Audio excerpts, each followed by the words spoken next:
Hi everyone, my name's Alex Hutchinson, Creative Director on Far Cry 4. I'm Mark Thompson, I'm the Narrative Director on Far Cry 4. Nice to meet you. Nice to meet you as well, and welcome to Karat, our new fictional location. So in Far Cry 4, you step into the shoes of Ajay Ghale, who is returning to the country of his birth, initially just to scatter his mother's ashes before he gets caught up in what's essentially a civil war. Karat is a fictional place based somewhere in the Himalayas, inspired by places like Nepal and Bhutan, and a bunch of countries from that part of the world. So looking out there, you know, one of the core things of any open world game, that sort of excitement and mystique and hope of an open world is, you know, what is all that smoke coming from? You know, what temples are out there? What secret locations? So we've peppered the world with different places to find, all of them filled with loot and secrets and collectibles and all that good stuff. And of course, the open world of Far Cry is densely populated with a variety of different animals, beasts. And also that's some kind of yak. I don't even know what that animal was. Yak, I believe. Is it a yak? With next-gen fur. Next-gen fur, that's true. Individually modeled hairs.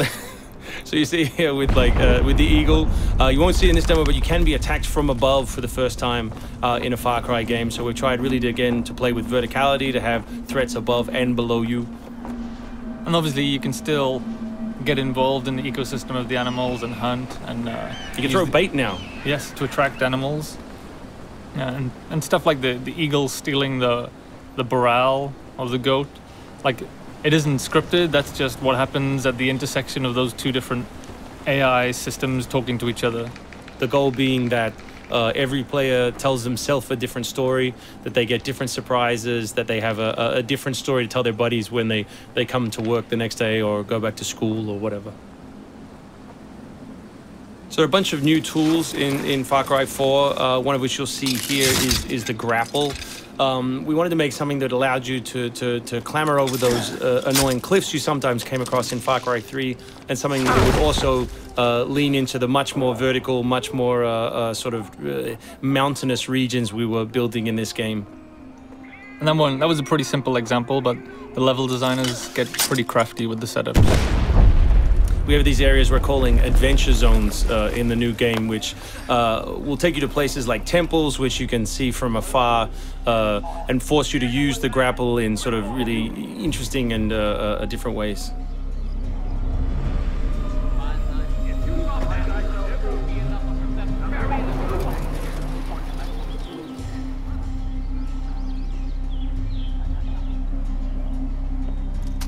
The auto crossbow is a new stealth weapon that we've introduced for Far Cry 4.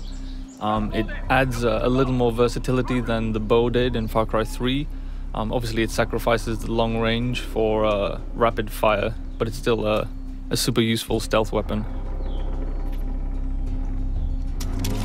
So this is one of my favorite bits. If you look down when you're meleeing in the new game, you kick. So you can do all kinds of fun setups such as that.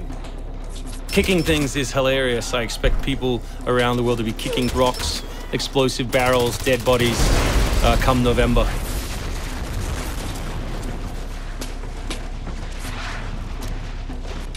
Our goal really was just to provide as many tools as possible, whether vehicles or animals or weapons or, you know, goofy stuff, and let people fit them together any way they want. Yeah, and we've snuck a few features in that fans of Far Cry 3 I think are going to be surprised by.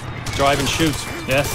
So drive and shoot, obviously it's a bit frustrating to be chasing someone forever and have to sort of drive in front of them, pull over and wait for them to get out. So now in the vehicles you can drive and shoot with any one-handed weapon. And you can also do driving takedowns from any vehicle, which I really like. So this idea of leaping from your vehicle into another vehicle, do horrible things to them, boot them out the side, and then continue on your merry way. You can now deliver death without even leaving your seat. So wingsuit is still here, and it's really cool, as you see, and actually when the space became more vertical, it actually became more fun. The mountainous environment means that there's a lot more wingsuiting to be found. And hopefully you won't get it before the middle of the game. You will. Hopefully you will get it before the middle of the game. That's the current plan. But we are many months away from watching you guys abuse us online.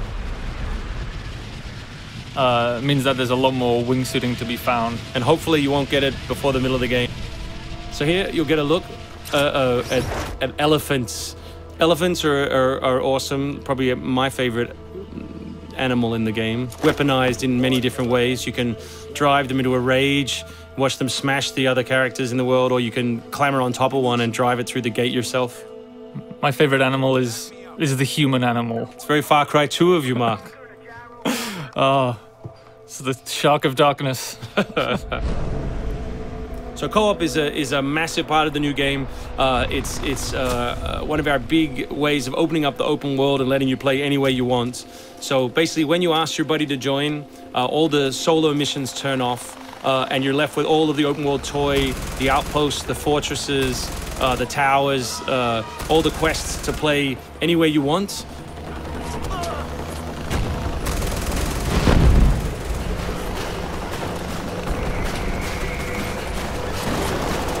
All right, let's do this. What do you think of the Buzzer, Mark, which is a small one-man helicopter? It's very red. No, but it's cool because it gives like this almost like developer perspective on the world. Like you normally, in Far Cry 3, you could never really see an outpost, or you couldn't engage with an outpost from this kind of vantage point, which is really cool. So the outposts from Far Cry 3 were like the template for the fortresses. They're kind of like bigger, better, more badass version of the outpost to more badass. To paraphrase Cliffy B. Badassitude. So imagine charging that vehicle, you know, atop the elephant as opposed to just watching it happen. We spent a lot of money on that feature. Yeah, a lot of money. Perhaps we could have put that in a video. Very expensive. So thanks everyone for watching. We really appreciate your time and we look forward to showing you a whole lot more gameplay in the coming months. The game ships, of course, November 18th worldwide on PS3, PS4, Xbox 360, Xbox One, and PC.